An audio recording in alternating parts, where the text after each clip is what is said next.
What's wrong? Oh, this one here? He's bigger. Huh? I'm scared of him. You scared of this one? He's a sweetheart. I'm vain. I know I'm great, but can I tell you something? In this situation, every head must bow, every tongue must confess. This is the greatest of all time. When Mike Tyson blasted away Larry Holmes in 1998, the veteran became another footnote on the ever-growing CV on boxing's newest destroyer.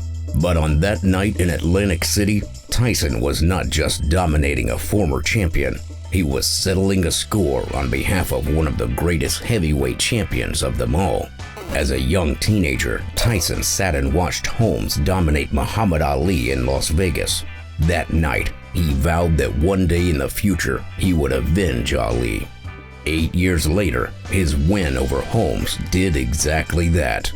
Welcome to a Primal Boxing presentation. This is the Night Mike Tyson Avenged Muhammad Ali. Boxing at its most primal.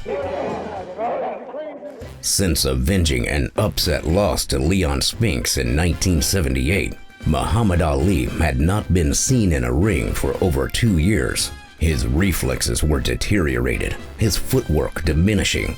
The compounding pressure of a long, hard career, taking blows from the likes of George Foreman, Ernie Shavers, and 57 other opponents across 2 decades, had taken its toll. Ali was a battle-weary 38 years of age. Compare that to the WBC champion Larry Holmes, a fresher 31-year-old whose career was on an unmistakably upward curve since he had wrestled the title away from old Ali adversary Ken Norton some 2 years previous. Holmes was making the 8th defense of his title. Ali, meanwhile, should realistically have been anywhere other than lacing up the gloves and boots for what the fight poster described as the last hurrah. Only in America, as show promoter Don King so often remarked, only in boxing could an unscrupulous promoter like King justifiably place these two visible opposites across the ring from one another. Sketchy pre-fight medical examinations marginally declared Ali fit to fight, and after much back and forth, the bout was agreed for October 2nd in a specially constructed outdoor arena at Caesars Palace, Las Vegas. Holmes and Ali had sparred hundreds of competitive rounds together over the years, yet this was the real end of the fight game, and business is business.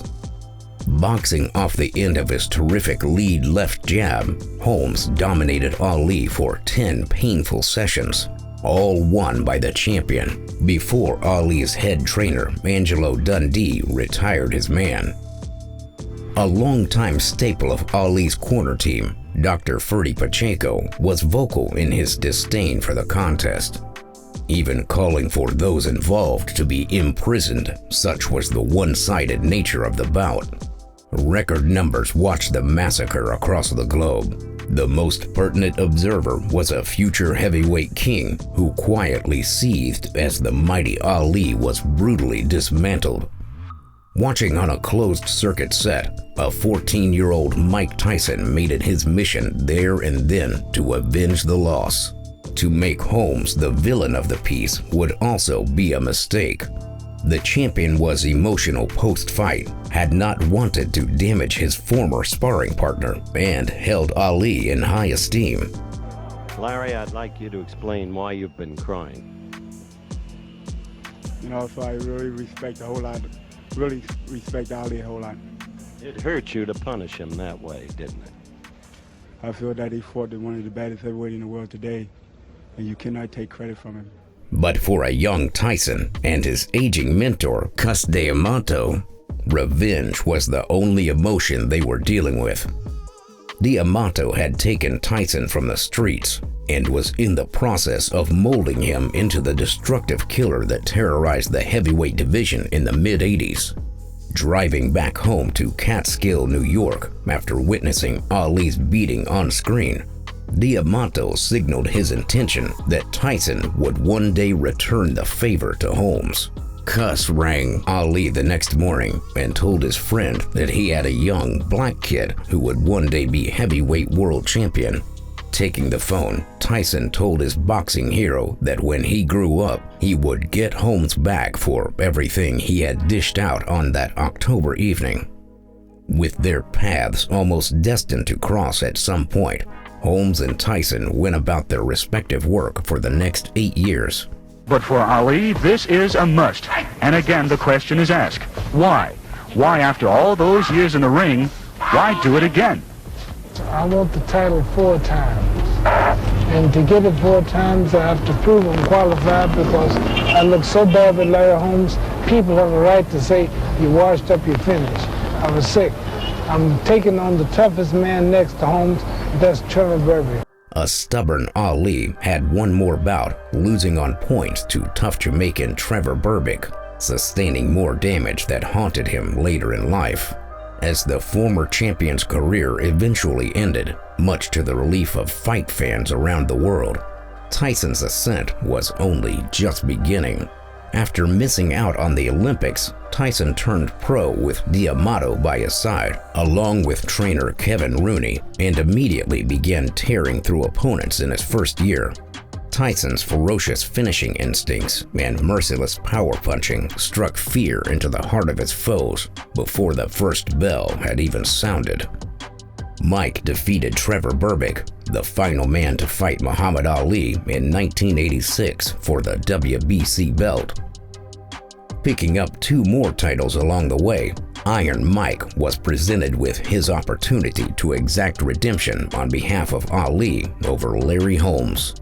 After beating Ali, Holmes kept busy, racking up a string of victories that would cement his legacy and position in heavyweight boxing history. Wins over the likes of Jerry Cooney, Tim Witherspoon, and Carl "The Truth" Williams glittered the Easton Assassin's record. That was until he suffered back-to-back losses at the hands of former light heavyweight king Michael Spinks, the first of which prevented a 48-0 Holmes from equaling Rocky Marciano's famous unbeaten championship run. Absent from the ring for 21 months after the second Spinks loss, Holmes was tempted back in 1988 to fight the man of the moment, a marauding 21-year-old champion with 3 belts called Mike Tyson. Despite having 50 bouts on his slate already and effectively stepping out of retirement, Holmes irked Tyson with some stinging pre-fight trash talk. It's fairness. I'm going to knock this guy out. What did you see in here tonight? What did you see that you feel that you can do that Tyrell Biggs didn't? Well, first of all, I'm a boxer. My jab is stronger. I got a good right hand, and I can hook it. One thing I've seen, Tyson makes a lot of mistakes, and if he fights me dirty, that's what kind of fight it's going to be all night. But it was the words of Muhammad Ali that stirred Tyson into action the most. Ladies and gentlemen, the former 3-time heavyweight champion of the world, Muhammad Ali. Before the opening bell, Michael Buffer announced the legendary Ali to the crowd.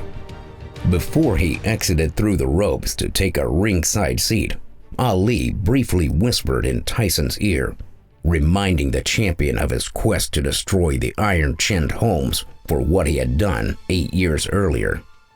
Mike nodded and went to work, ensuring Holmes, solid chin notwithstanding, would shortly become knockout victim number 29.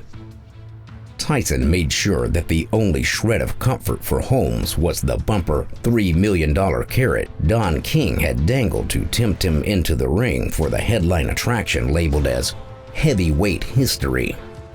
Holmes fiddled his way through the first 3 rounds until Tyson dropped him 3 times and finished him off in the 4th.